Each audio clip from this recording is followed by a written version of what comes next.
तो hey guys, ये कहानी एक ऐसे लड़की के बारे में है जिसे एक लड़का ब्लैकमेल करता है ताकि वो उसकी गर्लफ्रेंड बन सके।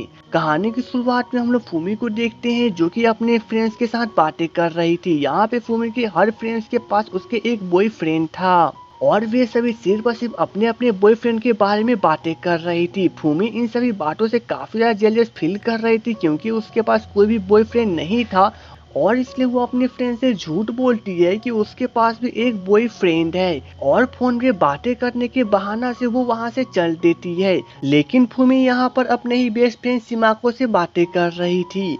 बाद में जब फूमी की फ्रेंड को थोड़ा सा शक होता है तो वे सभी आपस में बात करने लगते हैं कि जब फूमी वापस आएगी तो वो उसके बॉयफ्रेंड का फोटो देखना चाहेगी। अब फूमी यहाँ पे इस बात को सुन लेती है और वो परेशान हो जाती है, जिसके बाद वो इसके बारे में अपने फ्रेंड सिमाको से डिस्कशन करती है। लेकिन इन दोनों के पास कोई भी सोल्यूशन नहीं था कि वे दोनों किसका फोटो उन्हें दिखाएंगे। लेकिन इतने में ही फूमी की नजर बाहर एक लड़के पे पड़ती है जिसके पीछे काफी सारी लड़कियां पड़ी हुई थी क्योंकि वो दिखने में किसी सेलिब्रिटी से कम नहीं था। अब फूमी अपने फ्रेंड के साथ उसका पीछा करना शुरू करती है एंड आफ्टर दैट की फूमी अचानक से उसके पास जाकर उसकी एक फोटो खींच लेती है और फोटो खींच के वहां से भाग जाती है। नेक्स्ट डे फूमी अब इस फोटो को जाके अपने फ्रेंड्स को दिखाती है कि उसका बॉयफ्रेंड इतना ज्यादा हैंडसम है। लेकिन यहाँ पे फूमी की एक फ्रेंड इस फोटो को देखकर कहती है कि ये तो वही लड़का है जो कि हमारे ही अपर क्लास में पढ़ता है एंड आफ्टर दैट की इतना कह के वे सभी लड़कियां उस लड़के से मिलने चली जाती है।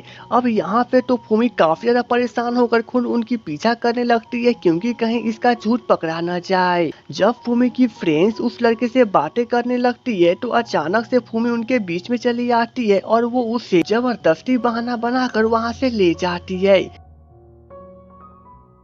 इस लड़के का नाम केंटो था। फूमी यहाँ पे अपने साथ हुई सभी बातों के बारे में केंटो को बता देती है और वो ये भी कहती है कि बस वो जब तक यहाँ पर है तब तक केंटो सिर्फ उसका बॉयफ्रेंड बनने का नाटक करे, उसके अलावा वो उससे कुछ भी नहीं चाहती है। जिस पर केंटो फूमी से कहता है कि उसकी भी एक गर्लफ्रेंड नहीं है, लेकिन वो एक गर्लफ्रेंड नहीं चाहता है, उसे बस एक ऐसा लड़की चाहिए जो कि बस उसके पीछे कुत्तों की तरह भौंकती रहे और उसकी हर एक बातों को माने। फूमी यहाँ पे कुछ नहीं समझ पाती है तो केंटो उसे कहता है कि उसे एक ऐसी लड़की चाहिए जो कि उसकी भी गर्लफ्रेंड बनने का नाटक करे बट उसकी हर एक बात को माने और जब भी केंटो उसे बुलाए वो उसके पास चली आए।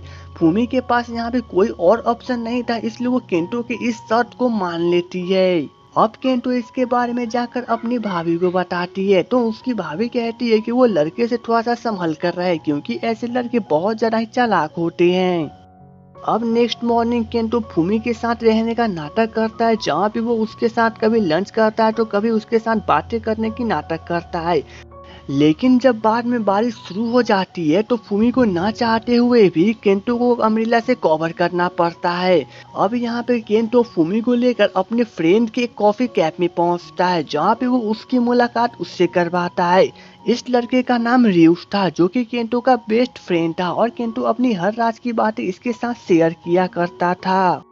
नेक्स्ट डे जब फूमी स्कूल पहुंचती है तो कुछ लड़कियां उससे मिलने आती हैं और वे लोग उसे धमकाती हुई कहती है कि वे चारों केंटो को बहुत ज्यादा लाइक करती है तो फूमी उसके साथ रिलेशनशिप में रहना छोड़ दे। रियूस भी इसी स्कूल में पढ़ता था और वो यहाँ पर उन चारों की बातों को सुन लेता है और जाके इन चारों को काफी जोर से डांटता है ताकि वे अगली बार से फूमी को बिल्कुल ही परेशान ना करे। फूमी केंटो की गर्लफ्रेंड थी इसलिए रियूस उसका ख्याल रखने की कोशिश करता है और उसे काफी अच्छी तरह से बातें करता है। बट यहाँ पे फूमी रियूस को सभी हकीकत बता देती है कि वो केंटो की कोई भी गर्लफ्रेंड नहीं है। अब यहाँ पर रियूस काफी गुस्सा हो जाता है और वो इसके बारे में जाके केंटो से पूछता है। तब केंटो भी उसे हकीकत बताते हुए कहता है वो तो सिर्फ उसके साथ टाइम पास कर रहा है। लेकिन सच बोलने के लिए केंटो फूमी को जाके सबक सिखाता है और वो उसके गालों को कस के नोचने लगता है और वो उसे कहता है कि अगली बार से वो अपना सच किसी और को ना बताए। ऑफ केंटो फूमी को घुमाने के लिए अपने साथ ले जाता है जहाँ पे वो उसे काफी सारे नए नए चीजें से इंट्रोड्यूस करवाता है। नेक्स्ट मॉर्निंग जब फूमी स्कूल पहुंचती है तो उसे पता चलता है कि केंटो वहां पे नहीं आया है और इसलिए वो थोड़ी सी परेशान हो जाती है और वो केंटो से मिलने के लिए उसे घर पे पहुंचती है, जहां पे उसे पता चलता है कि केंटो का तबीयत बहुत ज्यादा ही खराब है। अब फूमी यहाँ पे केंटो की मदद करने की कोशिश करती है और वो उसके लिए सूप बनाती है। एंड आफ्टर दैट कि वो उसकी काफी मदद करने के बाद रात को वहां से चली जाती है। नेक्स्ट डे फूमी फिर से केंटो से मिलने जाती है, जहाँ पे केंटो का तबीयत अब थोड़ा सा ठीक हो चुका था। बट केंटो यहाँ पे फूमी से कहता है कि उसे उसकी मदद की कोई भी जरूरत नहीं है, इसलिए वो उसे ज्यादा दखल अंदाजी ना करे। फूमी को यहाँ पर केंटो का यह रवैया बहुत ज्यादा ही बुरा लगता है और इसलिए वो थोड़ी सी परेशान हो जाती है। नेक्स्ट मॉर्निंग जब दोनों स्कूल जा रहे थे तो रास्ते में फूमी केंटो को बताती है कि मैं तुम्हारे साथ रह रहकर मैं तुम्हें पसंद करने लगी हूँ। अब यहाँ पे केंटो इस पे तो हंसने लगता है और वो कहता है कि उसे ऐसे मजाक बिल्कुल ही पसंद नहीं है और हम दोनों के बीच में जो एग्रीमेंट हुई है जरा उसके बारे में सोच लेना। बट फूमी यहाँ पे केंटो को फिर से रोकती है और वो उसे बताती है कि वो सच में उसे पसंद करने लगी है।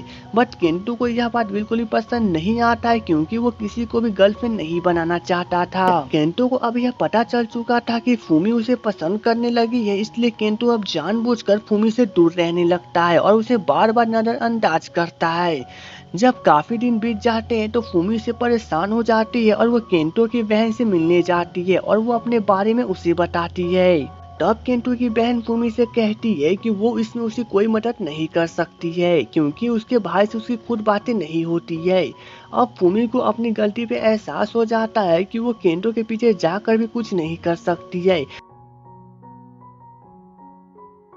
और इसलिए वो इसके बारे में जाकर अपनी फ्रेंड को बताती है कि उसने केंटो के साथ जो गर्लफ्रेंड बनने की नाटक की थी वो सब झूठ था और उन दोनों के बीच में इसके बारे में एग्रीमेंट हुआ था, जिस पर फूमी की फ्रेंड उससे नाराज हो जाती है।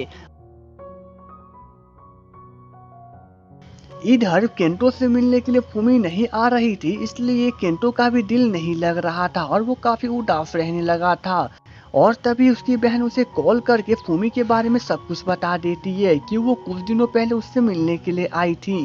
केंटो को इन सभी बातों से कोई भी फर्क नहीं पड़ता है और इसलिए वो अपने फ्रेंड के साथ पार्टी करने चला जाता है।